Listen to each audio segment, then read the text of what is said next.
안녕하십니까. 화학분석기능사를 강의하는 전하태 교수입니다. 오늘은 여러분들과 제11회 실전 모의고사 문제풀이를 하도록 하겠습니다. 문제 1번. 원자합수분광광도법. 원자합수분광광도법이라는 것은 주로 중금속 물질을 분석하기 위한 가장 대표적인 장치입니다.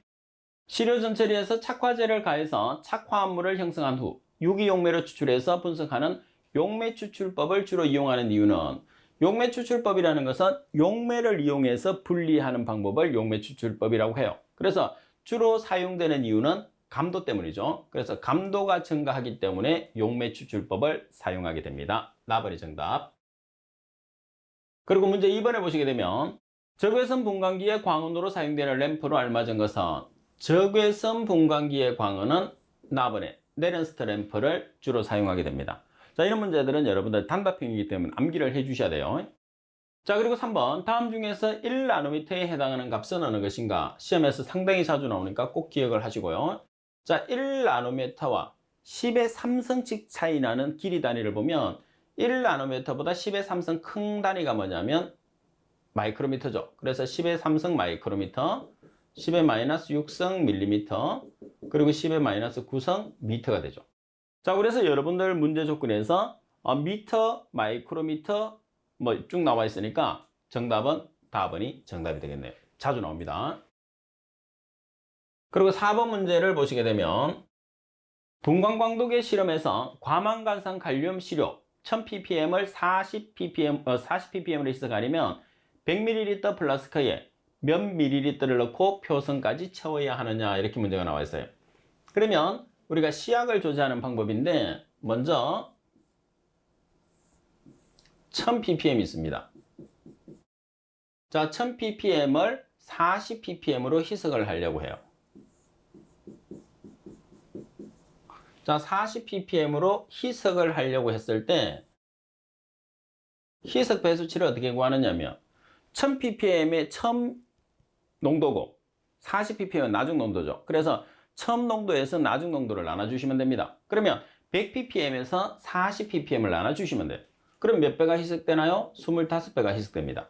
그러면 여러분들이 지금 계산을 했을 때 40ml로 희석을 해서 100ml 플라스크에 만들려고 해요. 그러면 몇 ml가 필요하냐 이 말이겠죠. 그죠? 그러면 우리가 지금 만들고자 하는 용량은 100ml에 만들고자 해요.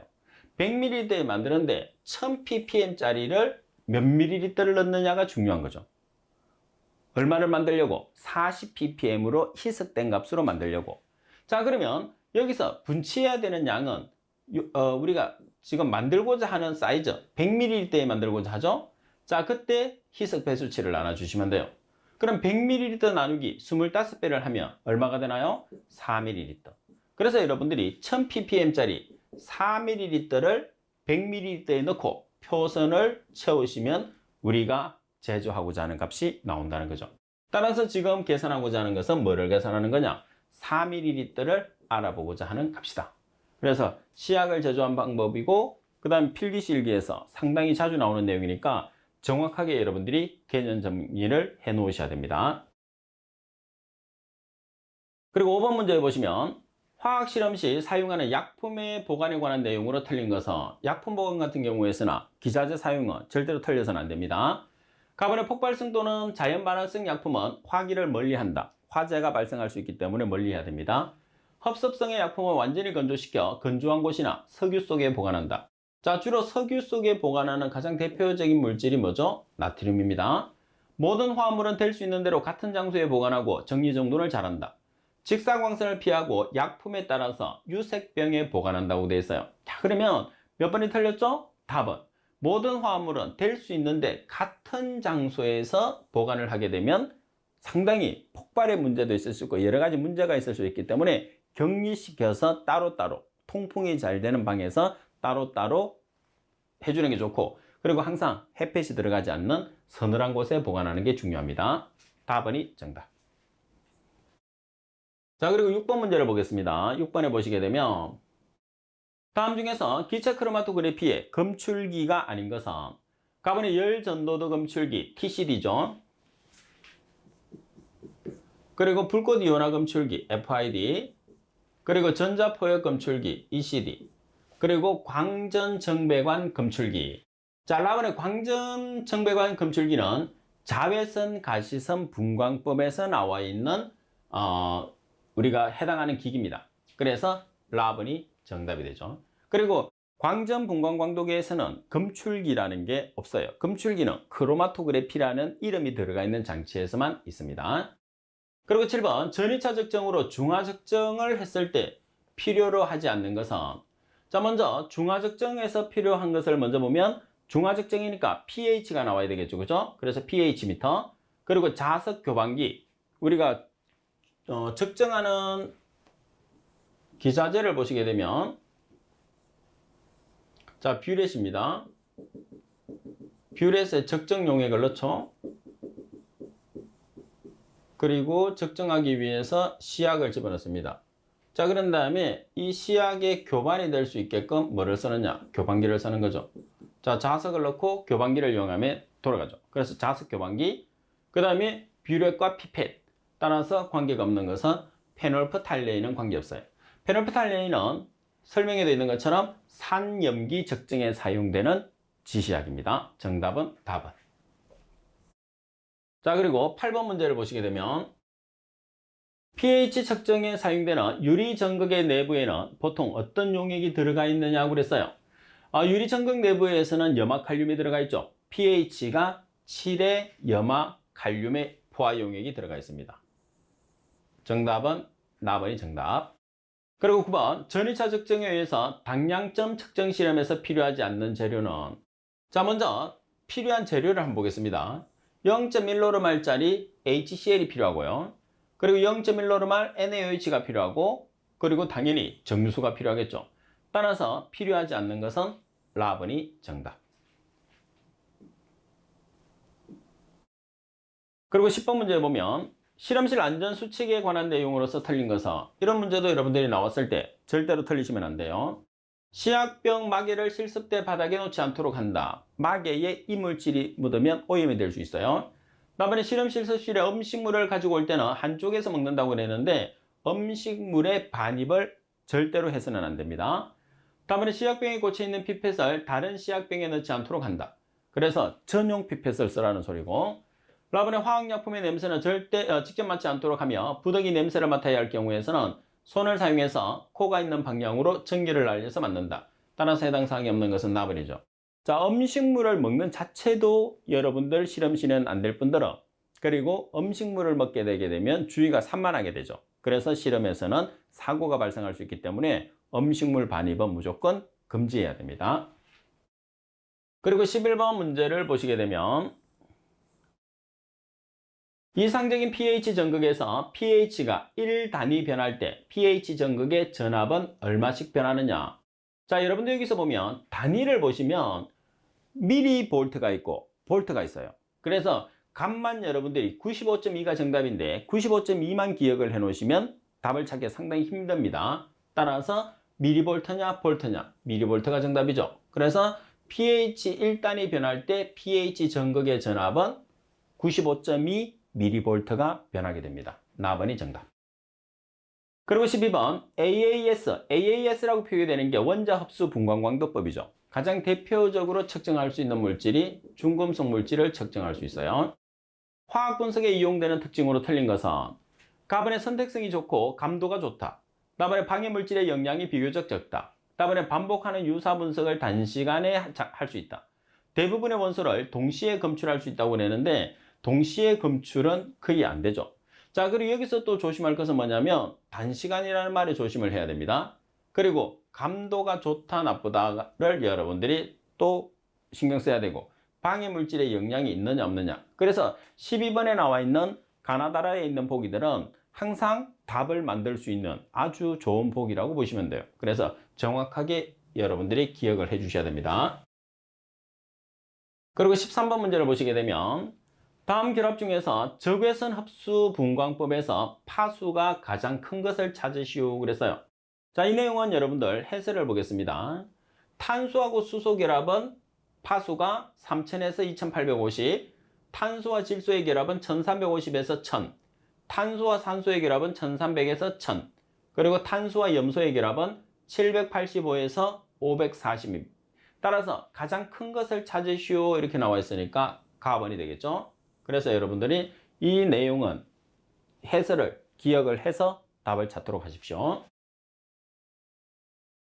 그리고 14번 다음 중에서 눈에 산이 들어갔을 때 가장 적절한 조치는 어떤 방법이냐 이렇게 나와 있어요. 그럼 먼저 가장 여러분들이 쉽게 할 수 있는 방법이 뭐죠? 흐르는 물에 씻는 게 가장 중요합니다. 따라서 흐르는 물에 씻고 그리고 지금 산이 들어갔기 때문에 중화를 시켜야 되거든요. 따라서 알칼리 물질로 중화를 시켜야 되니까 물로 바로 씻고 그리고 탄산수소 나트륨 용액으로 씻어서 중화를 시켜주시면 됩니다. 라번이 정답이죠. 그래서 항상 여러분들이 실험을 하시다가 어떤 시약이 튀었어요. 그러면 무조건 흐르는 물에 여러분들 일단 씻은 다음에 바로 조치를 해 주셔야 됩니다. 그리고 15번 문제를 보겠습니다. 15번에 보시게 되면 다음 중에서 수소이온 농도의 정의로 알맞은 것은 그러면 수소이온 농도가 pH죠. 따라서 pH와 pOH는 정확한 정의가 필요합니다. P라는 것은 여기서 뭐를 나타내느냐면 마이너스 로그를 나타내죠. 그러면 H가 있으니까 마이너스 로그 H 플러스 그리고 POH라고 하면 마이너스 로그 OH 마이너스. 그럼 여기서 마이너스가 뭐냐 하면 역수입니다. 역수. 그래서 왼쪽에 보시면 분의 1이라고 되어 있죠. 이 분의 1을 역수로 바꾼 게 마이너스 로그 H 플러스 또는 마이너스 로그 OH 마이너스가 되는 거죠. 그래서 지금은 pH는 마이너스 로그 H 플러스, POH는 마이너스 로그 OH 마이너스를 많이 씁니다. 그리고 pH와 POH의 합이 얼마죠? 14가 된다는 것까지 기억을 하세요. 그러면 실제로 여기서 가장 중요한 것은 뭐냐면 pH와 POH의 정의에서 pH는 P가 마이너스 로그니까 마이너스 로그 H 플러스 POH는 마이너스 로그 OH 마이너스 여기에서 요즘 가장 여러분들 문제를 풀기 위해서 가장 중요한 것 중에 하나가 H 플러스와 OH 마이너스를 정리를 해야 되겠죠. 그래서 로그를 없애기 위해서는 맞은변에 10의 x를 취하면 H 플러스는 마이너스 pH 몰퍼리터가 되죠. 그리고 OH 마이너스는 10의 마이너스 POH 몰퍼리터가 됩니다. 그래서 이 식을 반드시 알고 계셔야 돼요. 아주 중요합니다. 자주 사용했어요. 그죠?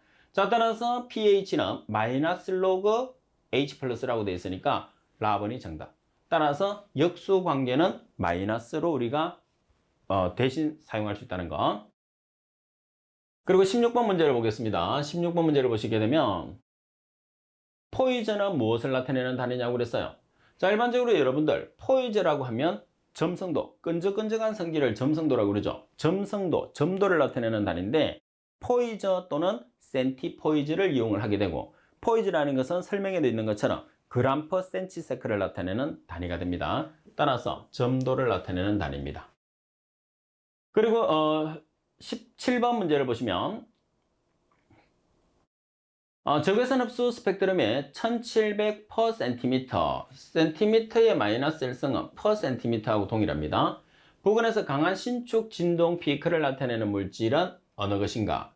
자, 여기서 설명을 조금 보겠습니다.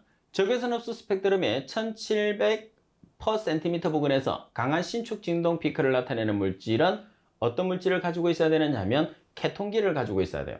따라서 보기 중에서 케톤기를 가지고 있는 물질이 정답이 되겠죠. 자, 그럼 케톤기를 가지고 있는 물질은 CO를 가지고 있는 물질이니까 아세톤이 정답이 됩니다.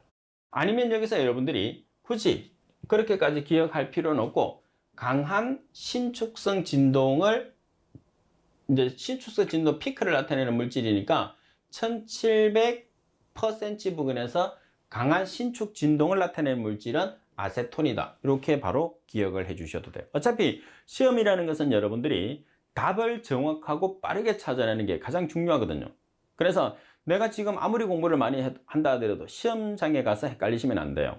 그러니까 시험장에서 정확하게 답을 찾을 수 있고 헷갈리지 않게끔 미리미리 공부를 그런 방법으로 해주는 게 중요합니다. 그리고 18번 문제를 보시게 되면 성광도 측정에 관한 내용으로서 틀린 것은 가번의 성광성은 관측자가 보았을 때 시계 방향으로 회전하는 것을 좌선성이라고 하고 그리고 성광도에 마이너스를 붙인다고 하는데 대부분의 오답에서 많이 나오는 내용이 숫자상에서 오답이 많이 나오고 그리고 시계 방향이라는 말이 나오면 시계 반대, 반시계 방향도 있을 수 있겠죠. 그래서 오답으로 아주 자주 나오는 말이에요. 그래서 시계 방향이 나오면 반시계 방향. 그래서 직업역에서도 반시계 방향이 돼야지 맞는 말입니다. 그래서 시계 방향이 아니고 시계 반대 방향. 조심하세요. 그리고 남은 성광계의 기본 구성은 단색광은 평광을 만드는 평광 프리즘, 시료용기, 원형 용검을 가진 분석용 프리즘과 검출기로 되어 있다. 다음에 유기화물에서는 액체나 용액 상태로 평광하고 그 진행 방향을 회전시키는 성질을 가진 것이 있다. 이러한 성질을 성광성이라고 한다. 라반의 빛은 그 진행 방향과 직각인 방향으로 진행하고 있는 형태이지만 니콜 프리즘을 통해서 일정 방향으로 파동하는 빛이 된다. 이것을 편광이라고 한다. 따라서 4번이 정답.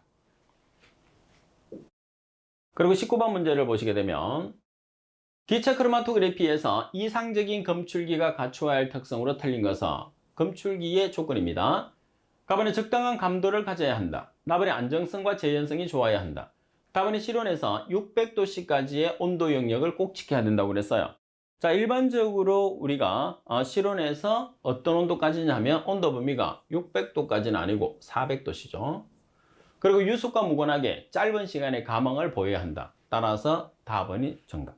그래서 지금 19번 같은 경우에서는 검출기 자체가 가지고 있어야 되는 조건이기 때문에 여러분들 이 내용 자체를 문제를 통해서 답을 찾을 수 있을 정도만 공부를 해 놓으시면 됩니다.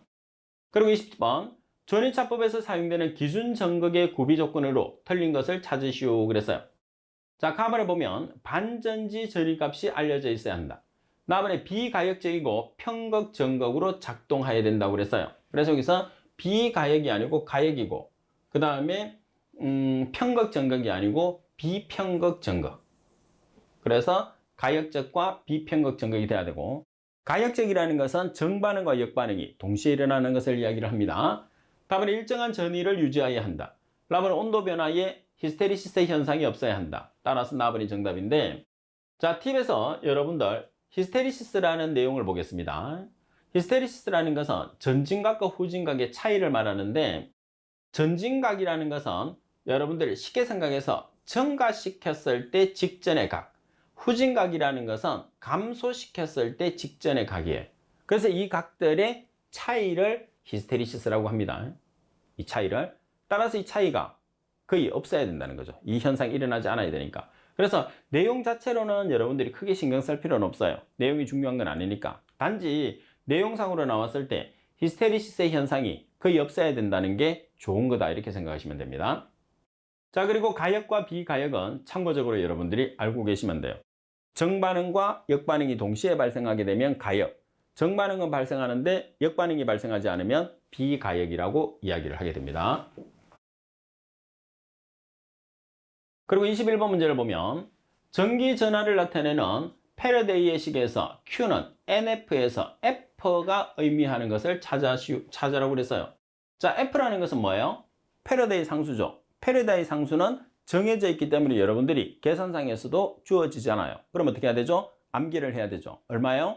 96,500 단위가 C를 읽을 때 쿨롬이라고 읽죠. 따라서 96,500 쿨롬이 되니까 가번이 정답. 패러데이 상수입니다. 이 값이. 그리고 22번 문제를 보시게 되면 101.325kPa에서 부피가 22.4L P1이 되고 V1입니다. 자, 이 기체를 같은 온도에서 온도가 일정하다는 소리겠죠? 압력이 202.650kPa P2입니다. 이때의 부피를 계산하시오. 그러면 온도와 압력과 부피의 상관관계식이 볼샤르의 법칙이에요.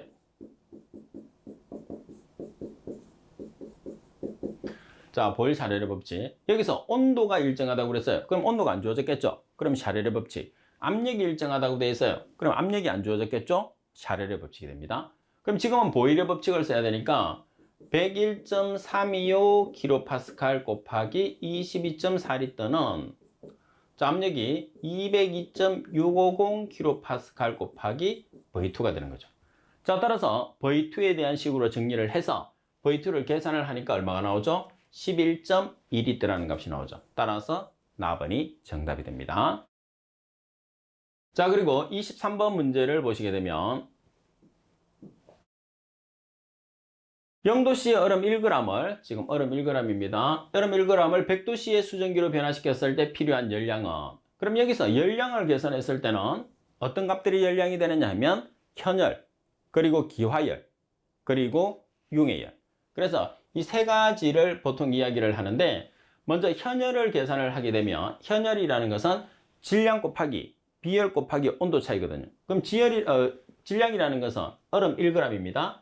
그리고 얼음은 물이죠. 물의 비열은 1.0 칼로리 퍼 그램 도씨. 그리고 온도는 온도차 100도씨에서 0도씨를 빼주시면 돼요. 그럼 100 칼로리. 자, 두 번째는 얼음의 융의 잡열 또는 물의 융의 잡열이죠. 그래서 이 값은 정해져 있습니다. 얼마로 정해져 있어요? 80 칼로리. 얼음 1g에 해당하는 값이니까 그대로 값이 나옵니다. 그리고 물의 정발 잡열, 그리고 기화열이라고 하죠. 다른 말로. 이 값도 정해져 있어요. 얼마죠? 539 칼로리. 자, 1g에 해당하는 값이기 때문에 1g을 곱하나 안 곱하나 똑같죠. 따라서 필요한 열량은 현열값 100 칼로리, 융해열 80 칼로리, 기화열 539 칼로리. 따라서 719 칼로리라는 값이 나오게 되는 거죠. 만약에 여기서 얼음이 1g이 아니고 2g이 나왔다고 하면 여러분들이 여기서 2g이 들어가야 되겠죠? 여기서 2g을 곱하고 2g을 곱해줘야 돼요.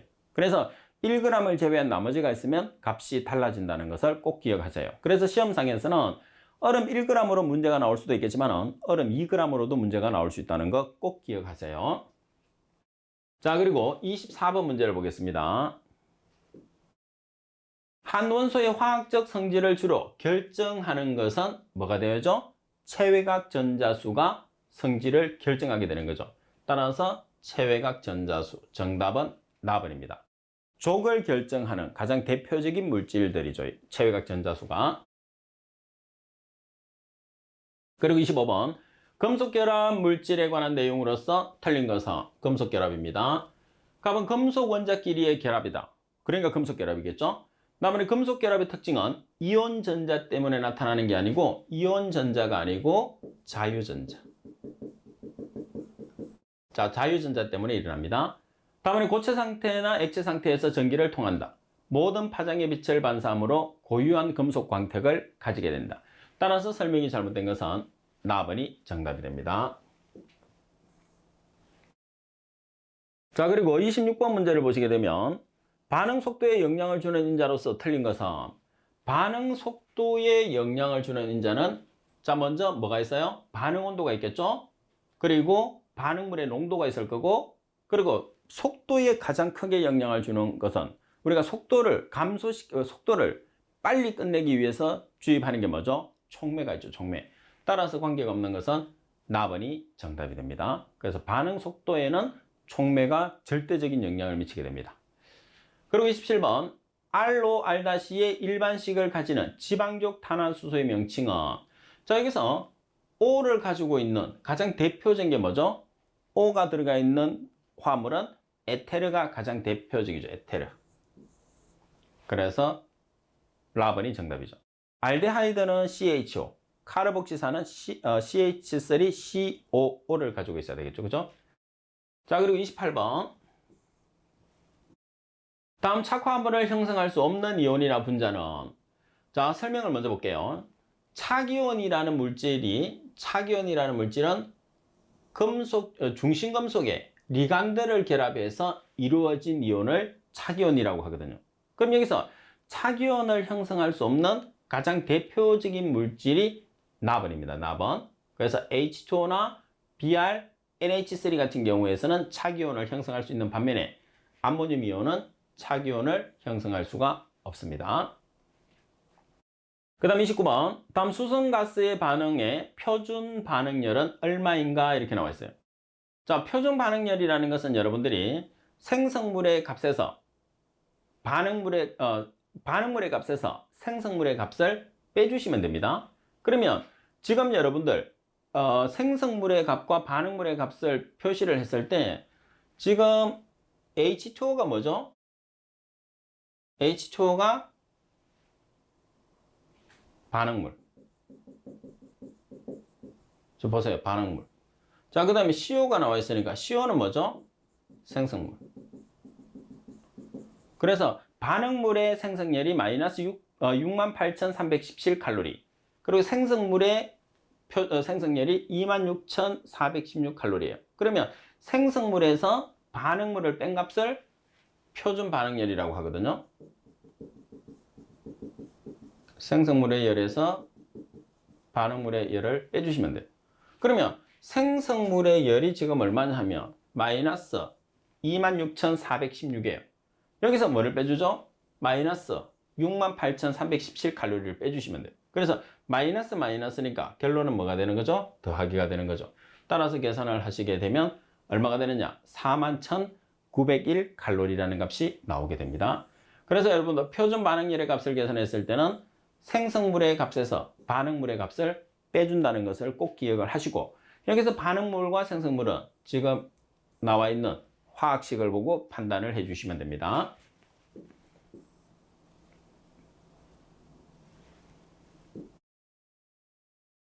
자, 그리고 30번 문제를 보시게 되면 어떤 원소의 1g 당량과 원자량이 같을 때 이 원소 산화물의 일반적인 표현으로 알맞은 것을 찾으시오 그랬어요. 그러면 1g 당량과 원자량이 같다고 하면 보통 1족 원소가 되는데, 지금 문제상으로 나타냈을 때 어떤 물질이 되느냐 하면 풀이를 먼저 보게 되면 M이라는 문자가 나와 있어요. 그죠? 그리고 산소가 결합되어 있으면 일반적으로 산소는 2가짜리고 M은 플러스 1가짜리가 되니까 플러스 1가짜리가 2개가 들어와야 되겠죠. 그래서 M이라는 원소는 2개, O는 1개가 돼야 되겠죠. 그래서 M2O라는 물질이 됩니다. M2O라는 물질이 되니까 카본이 정답이 되겠죠. 그래서 여기서 핵심은 1g 당량과 원자량이 같다는 물질이 여기서 뭐를 표현한 거냐면 M이라는 물질을 표현한 거예요. 그래서 1g 당량과 원자량이 같으니까 M 플러스가 되니까 산소하고 결합을 하려고 하면, 여기서 산소라는 것은 산화물을 형성한다는 게 산소하고 결합한다는 거거든요. 그래서 이 산소가 E- 가 되는 거죠. 반면에 여기서 M이라는 물질은 1g 당량과 원자량이 같다고 했으니까 M 플러스가 되는 거예요. 그럼 M 플러스와 O2-가 만나야 되니까 플러스 1가짜리는 몇 개가 있어야 되죠? 2개. 그래서 이 2개가 결합되어서 형성되는 물질은 M2O다. 이렇게 표현을 한다는 거죠. 자, 그래서 가번이 정답이 되네요. 그리고 31번 문제를 보시게 되면 단백질의 검출에 이용되는 정색 반응으로 틀린 것을 찾으시오 그랬어요. 가번의 뷰렛 반응, 나번의 크산 토프로테인 반응, 다번에 난히드린 반응, 그리고 라번의 응골 반응. 자, 응골 반응이라는 거 여러분들 상당히 많이 들어봤죠? 자, 응골 반응이라는 것은 뭐를 우리가 검출하는 거죠? 알데하이드의 환원 반응입니다. 알데하이드의 환원 반응. 그래서 응골 반응은 무조건 알데하이드라고 생각하시면 됩니다. 라번이 정답. 그리고 32번 다음 중에서 분자 한 개의 질량이 가장 작은 것을 찾으시오 그랬어요. 질량이 가장 작다고 하는 것은 분자량이 가장 작은 물질이에요. 그래서 분자량을 조사해 보면 되겠죠? H2는 원자량이 1자리가 2개 있으니까 2입니다. 자, NO2는 N은 14, O는 16자리가 2개, 46. 그리고 HCl은 H가 1, Cl이 35.5니까 36.5. SO2는 S가 32, O 16자리가 2개 있으니까 64예요. 따라서 분자량이 가장 작은 게 질량이 가장 작은 물질이 되니까 정답은 가번이 정답이 되는 거죠. 자, 그리고 33번 문제를 보시게 되면 주기율표에서 전형 원소에 관한 내용으로서 틀린 것을 찾으시오 그랬어요. 자, 전형 원소는 1족, 2족, 그리고 12에서 18족을 전형 원소라고 하죠. 나머지 전형 원소는 대부분이 밀도가 큰 금속이 아니라 밀도가 작은 금속을 전형이라고 합니다. 그리고 전형 원소는 금속 원소와 비금속 원소가 있다. 그리고 전형 원소는 원자가 전자수가 족의 끝번호와 일치하게 된다. 따라서 나번이 정답. 그래서 33번 같은 경우에서도 문제가 거의 항상 동일한 문제가 출제되는 게 일반적인 경향입니다. 그리고 34번 pH가 3인 산성 용액이 있다. 이 용액의 몰 농도는 얼마인가? 단 용액은 100% 이온화가 된다고 그랬어요. 자, 여기서 중요한 것은 뭐냐면 pH를 계산했을 때 pH는 마이너스 로그 H 플러스로 계산하잖아요. 그죠? 그러면 H 플러스는 10의 마이너스 pH 몰 퍼 리터로 표시하는 거 여러분들이 다 아시죠? 그래서 지금 내용에서는 H 플러스의 값이거든요. 그럼 pH가 3이에요. 그러면 H 플러스를 표기했을 때는 pH는 10의 마이너스 로그 몰 퍼 리터니까 10의 마이너스 3성 몰 퍼 리터가 된단 말이에요. 몰 농도로 나타내면. 그러면 이 값을 여러분들이 계산기로 계산을 하시면 얼마가 되죠? 0.001 몰 퍼 리터가 되는 거죠. 따라서 0.001이 되니까 나번이 정답이 되는 거죠. 그래서 34번 pH에 관계되는 것은 제가 지금까지 설명했던 내용에서 pH의 정의만 여러분들이 정확하게 기억을 하고 있으면 아주 쉽게 문제를 풀 수 있죠. 그리고 당연히 pH에 관계되는, pOH에 관계되는 정의는 여러분들이 반드시 숙지를 해야 됩니다. 이런 문제들은 나오면, 틀리면 여러분들이 거의 합격선과 관계가 있을 정도로 상당히 중요한 문제면서 여러분들은 꼭 맞춰야 되는 그런 내용입니다. 자, 오늘 수업은 이것으로 마치도록 하겠습니다. 수고하셨습니다.